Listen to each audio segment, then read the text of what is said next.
نحمده ونصلي على رسوله الكريم اما بعد فاعوذ بالله من الشيطان الرجيم بسم الله الرحمن الرحيم رب اشرح لي صدري ويسر لي امري واحلل عقدة من لساني يفقهوا قولي۔ اللہ تعالیٰ کا لاکھ لاکھ شکر ہے جس نے ہمیں اسلام کی نعمت سے نوازا، زندگی گزارنے کے بہترین طریقے ہمیں سکھائے، مختلف اوقات اور مختلف مواقع پر کی جانے والی عبادات، اس کے بارے میں بھی واضح ہدایات اپنی کتاب اور اپنے حبیب محمد صلی اللہ علیہ وسلم کی سنت کے ذریعے ہم کو عطا کی۔ ہم سب جانتے ہیں کہ دین اسلام ایک وے آف لائف ہے، طریقہ زندگی ہے۔ یہ وہ طریقہ ہے جو اللہ نے اپنے بندوں کے لیے بھیجا ہے۔ اس طریقے کو اختیار کرنے والے، اس طریقے کو بنانے والے خود انسان نہیں، یعنی یہ طریقہ ڈیوائز کرنے والا خود اللہ رب العزت ہے۔ لہذا کوئی بھی کام جسے ہم اسلام کے نام پر کریں گے، دین کے نام پر کریں گے، اس کام کے لیے ضروری ہے کہ ہمارے پاس واضح ہدایات، انسٹرکشنز، تعلیمات اللہ کی طرف سے موجود ہوں، واضح دلائل سامنے ہوں۔ واضح دلائل میں دو بڑی چیزیں آتی ہیں، ایک قرآن حکیم ہے کہ کسی بھی کام کے کرنے کے لیے قرآن حکیم سے رہنمائی حاصل ہو، یا پھر حضور صلی اللہ علیہ وسلم کا طریقہ کہ کسی بھی کام کو آپ نے کس طرح کیا، اس کے بارے میں آپ نے کیا فرمایا۔ چونکہ یہ ماہ شعبان ہے، یہ بھی بابرکت مہینوں میں سے ایک مہینہ ہے، تو ہم دیکھیں گے کہ اس کے بارے میں قرآن حکیم اور سنت نبوی صلی اللہ علیہ وسلم میں کیا ارشادات ملتے ہیں کہ اس مہینے میں ہم کو کیا کرنا چاہیے۔ اب دیکھیے کہ عبادت کی اصل غرض کیا ہوتی ہے، اللہ تعالیٰ کی خوشنودی حاصل ہو، اور اس کو خوش کرنے کے لیے وہی کام کرنا ہے جو اس کو پسند ہے یا اس نے بتایا ہے، یا اس کے ہاں وہ قبول ہو جائے، کیونکہ اجر اور ثواب ہم کو وہاں سے چاہیے، کسی انسان سے نہیں۔ یعنی دین کے نام پر ہم جو کچھ بھی کریں گے اس کا اجر اور ثواب اللہ تعالی سے امید رکھیں گے۔ لہذا ہمارے ہر کام کے پیچھے نیت اس کی رضا ہو اور طریقہ اس کے بتائے ہوئے قاعدوں کے مطابق ہو۔ جب ہم ماہ شعبان کے بارے میں قرآن پاک کی طرف رجوع کرتے ہیں تو ہمیں کوئی خاص آیت اس کی فضیلت کے بارے میں نہیں ملتی۔ مثلا رمضان المبارک کے بارے میں قرآن پاک میں آتا ہے شہر رمضان الذی انزل فیہ القرآن، رمضان کی ایک رات لیلۃ القدر کے بارے میں بھی آتا ہے کہ لیلۃ القدر خیر من الف شہر، لیکن شعبان کے بارے میں کوئی ایسی آیت نہیں آتی۔ زیادہ سے زیادہ اس کی فضیلت کے بارے میں جو چیزیں ہم کو معلوم ہوتی ہیں وہ احادیث سے ہیں۔ احادیث میں ہم دیکھتے ہیں کہ اس مہینے کی جو مخصوص عبادات بتائی گئی ہیں وہ روزے ہیں۔ حضرت اسامہ بن زید رضی اللہ تعالی عنہ بیان کرتے ہیں کہ میں نے عرض کیا، یا رسول اللہ، لم اراک تصوم من شہر من الشہور ما تصوم فی شعبان، قال ذلك شهر يغفل الناس عنه بين رجب ورمضان وهو شهر ترفع فيه الأعمال إلى رب العالمين وأحب أن يرفع عملي وأنا صائم۔ حضرت اسامہ بن زید رضی اللہ تعالی عنہ بیان کرتے ہیں کہ میں نے سوال کیا، اے اللہ کے رسول صلی اللہ علیہ وسلم، میں آپ کو کسی مہینے میں سوائے رمضان کے اتنے روزے رکھتے ہوئے نہیں دیکھتا جس قدر روزے آپ شعبان میں رکھتے ہیں۔ آپ نے فرمایا کہ لوگ اس رجب اور رمضان کے درمیان والے مہینے کی فضیلت سے غافل ہیں، حالانکہ اس مہینے میں لوگوں کے اعمال اللہ تعالیٰ کے سامنے پیش کیے جاتے ہیں۔ میری چاہت یہ ہے کہ میرے اعمال اللہ تعالیٰ کے سامنے میرے روزے کی حالت میں پیش ہوں. یہ روایت جو ابھی میں نے آپ کے سامنے رکھی یہ ابو داؤد اور نسائی کی ہے. ایک اور روایت میں ہے، ترمذی کی روایت میں ہے، حضرت ام سلمہ رضی اللہ تعالی عنہا فرماتی ہیں، ما رأیت النبی صلی اللہ علیہ وسلم یصوم شہرین متتابعین الا شعبان و رمضان، کہ میں نے رسول اللہ صلی اللہ علیہ وسلم کو 2 مہینے پے در پے روزے رکھتے ہوئے سوائے شعبان اور رمضان کے نہیں دیکھا. حضرت انس رضی اللہ تعالی عنہ بیان کرتے ہیں کہ رسول اللہ صلی اللہ علیہ وسلم سے یہ دریافت کیا گیا کہ ای الصوم افضل بعد رمضان؟ قال شعبان لتعظیم رمضان. قال فأی الصدقۃ افضل؟ قال صدقۃ فی رمضان.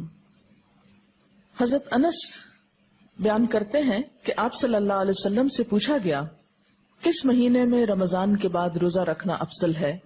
آپ نے فرمایا شعبان میں. رمضان کی عظمت کے لحاظ سے، یعنی رمضان کی ایک طرح سے تیاری کے طور پر. پھر آپ سے دریافت کیا گیا کس مہینے میں صدقہ کرنا افضل ہے؟ آپ نے فرمایا رمضان میں. اس کے علاوہ اور احادیث بھی شعبان کی فضیلت کے بارے میں ملتی ہیں، لیکن وہ احادیث ضعیف ہیں اور بعض تو ان میں سے بالکل موضوع ہیں، من گھڑت ہیں، ان کی کوئی بھی حقیقت نہیں. مثال کے طور پر ان میں سے ایک حدیث کچھ یوں ہے کہ آپ صلی اللہ علیہ وسلم نے رات کو کھڑے ہو کر نماز پڑھنا شروع کی جس میں اتنا لمبا سجدہ کیا کہ میں نے یہ خیال کیا کہ آپ کا انتقال ہو گیا. جب میں نے یہ دیکھا تو کھڑی ہو کر حاضر خدمت ہوئی اور آپ کے پیر کے انگوٹھے کو ہلایا تو وہ ہل گیا، تو میں سمجھ گئی کہ آپ زندہ ہیں. پھر کان لگا کر جب میں نے سنا تو سجدے میں آپ یہ دعا پڑھ رہے تھے، اے اللہ میں پناہ مانگتا ہوں تیری معافی کے ساتھ تیرے عذاب سے، پناہ چاہتا ہوں تیری خوشنودی کے ذریعے سے تیرے غصے سے، اور میں پناہ چاہتا ہوں تیرے عذاب اور قہر سے، اور تیری معافی کے ذریعے سے تیرے عذاب سے پناہ چاہتا ہوں، اور تو اتنی خوبیوں والا ہے کہ میں ان کو گن نہیں سکتا اور نہ تعریف کر سکتا ہوں. تو ایسا ہی ہے جیسا کہ تو نے اپنی تعریف کی. جب آپ نے سجدے سے سر اٹھایا اور نماز سے فارغ ہوئے تو مجھ سے فرمایا، اے عائشہ کیا تم نے یہ خیال کیا ہے کہ اللہ کے رسول صلی اللہ علیہ وسلم تیری خیانت کریں گے اور تیری حق تلفی کر کے غیر کے پاس جائیں گے؟ میں نے عرض کیا، یا رسول اللہ خدا کی قسم نہیں، لیکن آپ کے لمبا سجدہ کرنے کی وجہ سے میں نے خیال کیا شاید آپ کا انتقال ہو گیا ہے. پھر آپ نے فرمایا کہ اے عائشہ کیا تم جانتی ہو یہ کون سی رات ہے؟ میں نے عرض کیا، اللہ اور اس کے رسول زیادہ جانتے ہیں. آپ نے فرمایا آج شعبان کی 15ویں رات ہے. اس شب میں اللہ تعالیٰ اپنے بندوں کی طرف نظر رحمت سے دیکھتا ہے، معافی چاہنے والوں کو معاف کرتا ہے، رحم چاہنے والوں کو رحم فرماتا ہے اور بغض رکھنے والوں کو ان کے حال پہ چھوڑ دیتا ہے. لیکن اس حدیث کی کوئی بھی اصل نہیں، یہ حدیث جو ہے درست نہیں اور اس پر اعتبار نہیں کیا جا سکتا. اسی طرح ایک اور اسی قسم کی حدیث جو عام طور پر آپ اخباروں میں پڑھیں گے اور بہت تحریروں میں ہائی لائٹ کر کے یہ باتیں لکھی ہوئی آپ کو ملیں گی، لیکن اس حدیث کی بھی کوئی حقیقت نہیں ہے. اور وہ کیا ہے کہ حضرت عائشہ نے بیان کیا کہ رسول اللہ صلی اللہ علیہ وسلم نے فرمایا کہ میرے پاس جبریل تشریف لائے تھے اور فرمایا آج کی رات شعبان کی 15ویں رات ہے. اس رات میں اللہ تعالیٰ قبیلہ کلب کی بکریوں کے بالوں کے شمار کے برابر دوزخ سے لوگوں کو آزاد کرتا ہے. اس رات میں مشرک کی طرف نظر رحمت سے نہیں دیکھتا، نہ کینہ پرور کی طرف دیکھتا ہے، نہ رشتہ کاٹنے والوں کی طرف اور نہ ٹخنے سے نیچے پائجامہ لٹکانے والوں کی طرف، نہ ماں باپ کے نافرمان کی طرف، نہ شراب پینے والے کی طرف. تو اس کی بھی کوئی حقیقت نہیں ہے، یہ بھی بالکل ایک من گھڑت سی حدیث ہے. لیکن چونکہ یہ فضیلت کے باب میں ہے اس لیے عام طور پر لوگ ان کو بے دریغ روایت کرتے رہتے ہیں. اسی طرح ایک اور موضوع حدیث انشاءاللہ علوم الحدیث آپ پڑھیں گے تو آپ کو اس کی پوری ہسٹری بتائی جائے گی. موضوع حدیث ایک اور بھی ہے کہ آپ صلی اللہ علیہ وسلم نے فرمایا جو شخص 15ویں شعبان کی رات میں 100 رکعتیں پڑھتا ہے تو اللہ تعالیٰ اس کی طرف 100 فرشتے بھیجتا ہے، 30 اسے جنت کی خوشخبری دیتے ہیں، 30 اسے آگ کے عذاب سے امن دیتے ہیں اور اسے دنیا کی بلاؤں سے دور رکھتے ہیں، اور 10 اسے شیطان کے دھوکے سے دور رکھتے ہیں. یہ بھی بالکل من گھڑت حدیث ہے اور ناقابل اعتبار. اسی طرح ایک اور روایت بیان کی جاتی ہے کہ شعبان کی 15ویں رات میں جو شخص 12 رکعت نماز پڑھے گا، ہر رکعت میں قل هو اللہ 30 مرتبہ، وہ نہیں مرے گا تا وقت اپنا ٹھکانہ جنت میں نہ دیکھ لے. از اٹ پاسبل کہ کوئی شخص یعنی جنت دنیا میں دیکھ لے؟ کیونکہ حدیث میں آتا ہے کہ وہ ایسی جگہ ہے کہ کسی آنکھ نے اس کو دیکھا ہی نہیں، کوئی دماغ اس کا تصور نہیں کر سکتا، خواب میں بھی کوئی نہیں دیکھ سکتا، تو کہاں یہ کہ وہ دیکھ لے؟ یہ بالکل من گھڑت سٹوری ہے اور ناقابل اعتبار. اور اس کی سفارش اس کے گھر کے 10 جہنمیوں کے بارے میں قبول کی جائے گی. آپ خود سوچیں ذرا اس کی حقیقت پر کہ ایک شخص ساری زندگی 5 وقت نماز پڑھتا ہے، صدقہ خیرات کرتا ہے، جھوٹ سے بچتا ہے، حرام سے بچتا ہے، اس کے بارے میں تو کوئی ایسی خوشخبری نہیں سنائی گئی. اور کہاں یہ کہ ایک شخص ایک رات میں کھڑے ہو کر ایک رکعت میں 30 دفعہ قل هو اللہ پڑھ لے اور اس کے لیے اتنی بڑی بشارتیں کہ وہ دنیا میں ہی جنت دیکھ لے اور 10 گھر والوں کو بچا لے کہ جن کے بارے میں جہنم کا فیصلہ ہو چکا. یہ بات تو عقل بھی نہیں مانتی، کہاں یہ کہ اس کے اوپر دین کے اعتبار سے کوئی اعتماد کیا جا سکے. پھر اسی طرح ایک اور موضوع حدیث ہے، شعبان کی 15ویں تاریخ کا روزہ 120 سال کے روزے کے برابر ہے.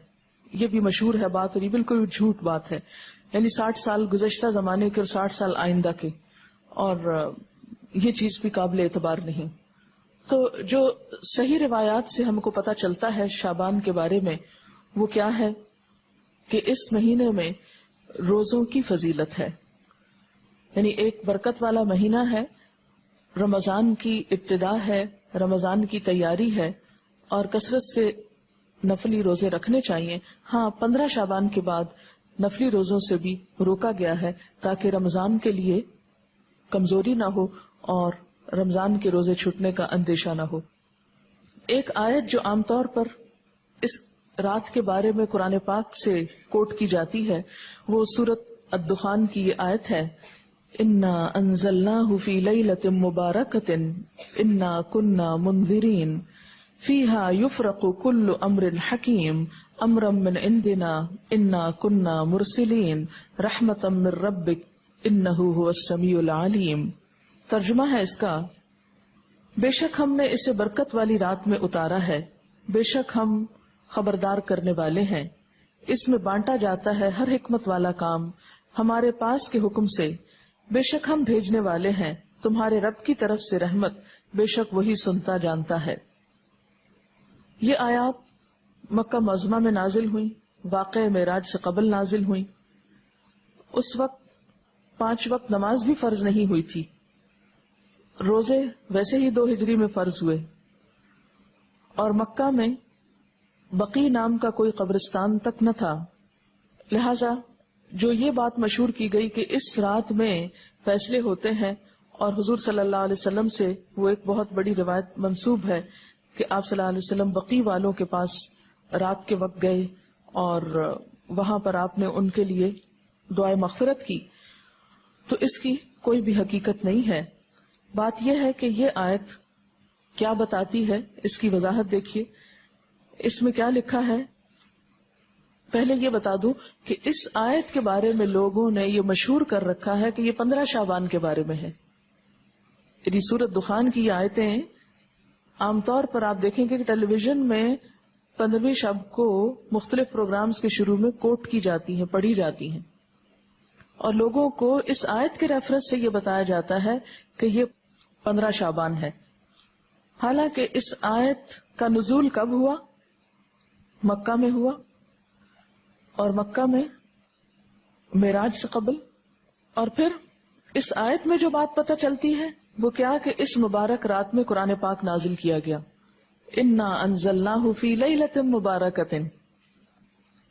قرآن پاک ہی کی ایک اور آیت سے کیا پتہ چلتا ہے کہ قرآن پاک کب نازل ہوا؟ آپ بتائیے. رمضان میں نازل ہوا. سورۃ البقرہ کی آیت شہر رمضان الذی انزل فیہ القرآن، کہ رمضان وہ مہینہ ہے جس میں قرآن پاک نازل کیا گیا. پھر وہ رات شعبان میں کیسے آ گئی؟ پھر دوسری بات یہ ہے کہ سورۃ القدر کے شروع میں کیا آتا ہے؟ انا انزلناہ فی لیلۃ القدر. اور لیلۃ القدر کون سی ہے؟ وما ادراک ما لیلۃ القدر، لیلۃ القدر خیر من الف شہر تنزل الملائکۃ والروح فیہا باذن ربہم من کل امر سلام ہی حتی مطلع الفجر. ہمیشہ سے آپ کو معلوم ہے کہ اس سورت کی جو تفسیر کی جاتی ہے وہ کیا ہے کہ یہ کس رات کے بارے میں بات ہے؟ لیلۃ القدر کے بارے میں. اور لیلۃ القدر کیا شعبان میں ہوتی ہے یا رمضان میں؟ رمضان میں. اور رمضان کی کون سی رات ہوتی ہے؟ اس کے بارے میں تاکید سے نہیں بتایا گیا کہ کون سی رات. ہاں، آخری عشرے کی رات ہے. اور اس کی تفصیل کہاں سے پتہ چلتی ہے؟ حدیث پاک میں ہے کہ ایک مرتبہ آپ صلی اللہ علیہ وسلم گھر سے باہر تشریف لائے، دیکھا کہ دو شخص باہم جھگڑ رہے تھے. آپ نے ان کی صلح فرمائی، پھر فرمایا کہ میں تمہیں ایک خیر کی بات بتانے نکلا تھا، مگر تم جھگڑ رہے تھے، اس لیے میں وہ بات بتانا بھول گیا. صرف اتنا یاد ہے کہ وہ بات یہ تھی کہ وہ رات کب ہے. یعنی میں یہ بتانے کو آ رہا تھا کہ لیلۃ القدر کب ہے، لیکن تمہارے جھگڑے کی وجہ سے وہ مجھ کو بھول گئی. اب مجھے یاد نہیں، بس اتنا یاد رہ گیا کہ وہ برکت والی رات رمضان المبارک کی آخری 5 طاق راتوں میں سے ایک تھی. اب تم اس کو 21، 23، 25، 27 اور 29ویں راتوں میں تلاش کرو. یہ بخاری کی روایت ہے. آپ صلی اللہ علیہ وسلم اس رات کو پانے کے لیے رمضان کے آخری عشرے کا اعتکاف فرمایا کرتے تھے. یہ بھی بخاری کی روایت ہے. تو اس سے کیا پتہ چلتا ہے کہ لیلۃ القدر، قدر سے مراد کیا ہے؟ ایک تو قدر و قیمت کے معنوں میں آتا ہے، دوسرا قدر سے مراد تقدیر بھی ہے کہ تقدیر کے فیصلے اس رات میں ہوتے ہیں، نہ کہ 15 شعبان کی رات کو. اور پھر آپ دیکھیں کہ اس میں ان آیتوں میں جو میں نے آپ کے سامنے سورۃ الدخان کی پڑھی ہیں، ان میں آتا ہے فیہا یفرق کل امر حکیم. فیہا سے مراد کیا ہے؟ اس رات میں یفرق تقسیم کیے جاتے ہیں، کل امر سب کام، حکیم حکمت والے، یعنی ہر قسم کے فیصلے اس رات میں فرشتوں کے حوالے کیے جاتے ہیں، ان کو دے دیے جاتے ہیں. تو اس سے بھی کیا پتہ چلتا ہے کہ سورۃ الدخان کی یہ آیت 15 شعبان کے بارے میں نہیں ہے، بلکہ لیلۃ القدر کے بارے میں ہے، جس میں قرآن پاک بھی نازل ہوا اور جس میں لوگوں کی قسمتوں کے بھی فیصلے کیے جاتے ہیں. پھر اسی طرح یہ بات ہے کہ عام طور پر یہ کہا جاتا ہے، یعنی شعبان کے مہینے میں جو مختلف کام ہوتے ہیں ان کی تھوڑی سی حقیقت بتانا چاہوں گی کہ ہمارے ہاں جو چیزیں مشہور ہیں ان کی اصل کیا ہے. پہلی بات تو یہ کہ شعبان بابرکت مہینہ ہے، لیکن اس کی واحد برکت کیا ہے؟ روزے رکھے جائیں، اعمال اللہ کے ہاں پیش ہوتے ہیں. اور آپ صلی اللہ علیہ وسلم نے کیا فرمایا کہ میں یہ چاہتا ہوں کہ میرا عمل اس وقت اللہ کے ہاں پیش ہو جب میں روزے سے ہوں. اس سے زیادہ کوئی چیز کسی اوتھینٹک ذریعے سے ہم کو نہیں ملتی کہ کسی اور عمل کی بھی ضرورت ہے. ہمارے ہاں یہ رات یعنی شعبان میں خاص طور پر 15 شعبان کی رات شب برات کے نام سے مشہور ہے، جس کو شب رات کہتے ہیں. آپ دیکھیے کہ اسلام میں جو اہم دن آتے ہیں قرآن پاک اور سنت رسول صلی اللہ علیہ وسلم سے پتہ چلتے ہیں، ان میں سے بعض یہ ہے، مثلا یوم الحج، یوم عرفہ جس کو کہتے ہیں، یوم ترویہ جس دن حج کی ابتدا ہوتی، یوم نحر جس دن قربانی ہوتی، شہر رمضان جب روزے رکھے جاتے، لیلۃ القدر جو رمضان ہی کے آخری راتوں میں سے ایک ہے، قرآن جس میں نازل ہوا، عید الاضحیٰ، عید الفطر، ایام بیز. ایام بیز کیا ہیں؟ ہر مہینے کے 13، 14 اور 15، یعنی ایک 14ویں سے پہلے کی رات اور ایک 14ویں کے بعد کی رات. ان کے جو دن ہیں، یعنی 13 کا دن، پھر 14 کا دن اور 15 کا دن، ان دنوں میں روزہ رکھنا جو ہے وہ مسنون ہے. یعنی ہر مہینے جو شخص روزے رکھنا چاہے وہ ان 3 دنوں میں رکھے. ان کو ایام بیز اس لیے کہتے ہیں کہ ان کی راتیں بھی روشن ہوتی ہیں. پھر اسی طرح یوم الجمعہ، اس کی فضیلت آئی ہے، سورۃ الجمعہ بھی ہے. اسی طرح ایام تشریق ہیں، یا کچھ اور دن بھی ہو سکتے ہیں جن کا براہ راست ذکر جو ہے وہ قرآن پاک میں نہیں آیا. لیکن شب برات کا نام نہ کہیں قرآن میں آیا ہے اور نہ کہیں حدیث میں آیا ہے. شب برات نہ قرآن میں نہ حدیث میں. اس کی ایک وجہ تو یہ بھی ہو سکتی ہے کہ اس کا یہ جو لفظ ہے شب، یہ عربی کا لفظ ہی نہیں ہے، یہ کس کا لفظ ہے؟ فارسی کا لفظ ہے. اور اگر اس کے آگے رات لگاتے ہیں، شب رات، تو رات بھی عربی کا لفظ نہیں. اور اگر آپ اس کے آگے برات لگاتے ہیں، شب برات، تو برات بھی عربی کا لفظ نہیں، یہ شاید سنسکرت کا لفظ ہے جو شادی میں برات آتی ہے. بعض لوگ یہ کہتے ہیں کہ اس کا نام شب براءت ہے. براءت کہتے ہیں بیزاری کو، جیسے سورۃ توبہ کے شروع میں آپ نے پڑھا براءۃ من اللہ ورسولہ، سورۃ توبہ کی ابتدا اسی سے ہوتی ہے. تو براءت کا لفظی معنی کیا ہوتا ہے؟ بیزاری. تو اس رات میں کس کی کس سے بیزاری اگر شب براءت کہتے ہیں، حالانکہ براءت کوئی نہیں بولتا. تو یہ اپنی ترکیب کے اعتبار سے بھی کوئی اسلامی ترکیب نہیں ہے، اور نہ ہی کوئی اسلامی اعتبار سے اس کی کوئی فضیلت یا اہمیت یا حقیقت بنتی ہے. شب برات جو ہے یا شب رات جو ہے، ہمارے ہاں عام طور پر باقاعدہ جشن کی شکل میں منائی جاتی ہے. حالانکہ اسلام میں جشن کے دن صرف دو ہیں، عید الفطر اور عید الاضحیٰ. حضرت انس رضی اللہ تعالی عنہ سے روایت ہے کہ جب رسول اللہ صلی اللہ علیہ وسلم مدینہ منورہ آئے تو ان کے ہاں 2 دن تھے جن میں وہ کھیلتے اور خوشیاں مناتے. آپ صلی اللہ علیہ وسلم نے ان کے بارے میں دریافت فرمایا تو آپ کو بتایا گیا مدینہ والوں کی طرف سے کہ ہم جاہلیت کے زمانے سے یہ 2 دن مناتے چلے آ رہے ہیں. آپ صلی اللہ علیہ وسلم نے فرمایا اللہ تعالیٰ نے تم کو اس سے بہتر 2 دن عطا کر دیے ہیں، عید الفطر اور عید الاضحیٰ. تو شب برات کا جو جشن ہے، یعنی رات کو آتش بازی اور مخصوص قسم کے کھانے پکانا، ان کو اسلام کا ایک حصہ بنا لیا گیا. اگر آپ اس کو اپنے کلچر کا حصہ کہیں یا اپنی روایات کا حصہ جو بر صغیر کی ہیں خاص طور پر، تو کوئی بات نہیں. مثلاً آپ 14 اگست مناتے ہیں یا آپ 9 نومبر آج منا رہے ہیں، بہت سے لوگ گھروں میں چھٹی کر کے منانے کا ہمارے ہاں ایک ہی طریقہ چھٹی کر لی جائے. علامہ اقبال نے دن رات کام کیا تھا اور ہم دن رات چھٹیاں کرنا چاہتے ہیں. بہرحال تو وہ آپ کا کیا ہے، ایک لوکل کلچر ہے، اس کا اسلام سے کوئی تعلق نہیں. یعنی 9 نومبر کا اسلام سے کوئی تعلق نہیں. اسی طرح اگر آپ 15 کو آتش بازی کرتے ہیں یا حلوہ پکاتے ہیں تو وہ آپ کا لوکل کلچر تو ہو سکتا ہے، اس کا اسلام سے کوئی تعلق نہیں، کیونکہ اس کے بارے میں نہ کوئی تعلیم قرآن پاک سے ہم کو ملتی ہے اور نہ ہی نبی صلی اللہ علیہ وسلم کی سنت سے. مثلاً اس رات میں کیا ہوتا ہے، حلوہ پکایا جاتا ہے اور دوسروں کو کھلایا جاتا ہے، مردوں کی فاتحہ دلائی جاتی ہے، چراغاں کیا جاتا ہے، کینڈلز وغیرہ لوگ چھتوں پر جلاتے ہیں، اور اب اس کی جگہ دوسری بجلی کی بتیاں بھی جلائی جاتی ہیں، آتش بازی کی جاتی ہے، گھروں میں خاص طور پر رنگ روغن کیا جاتا ہے، صاف کیا جاتا ہے. لیکن اگر غور کیا جائے تو ان میں سے کوئی بھی چیز اپنی اصل کے اعتبار سے قرآن اور سنت سے نہیں ہے. جہاں تک اس بات کا تعلق ہے کہ حلوہ پکانا، تو آپ دیکھیے کہ اس کے پیچھے یہ کہا جاتا ہے کہ نبی صلی اللہ علیہ وسلم کا دانت مبارک احد میں شہید ہوا تھا تو آپ کو حلوہ پکا کر کھلایا گیا تھا، تو ہم بھی حلوہ پکاتے ہیں. تو بات یہ تھی کہ آپ نے تو دانت شہید کروایا تھا، ہم نے کتنے دانت اسلام کی راہ میں شہید کرائے ہیں؟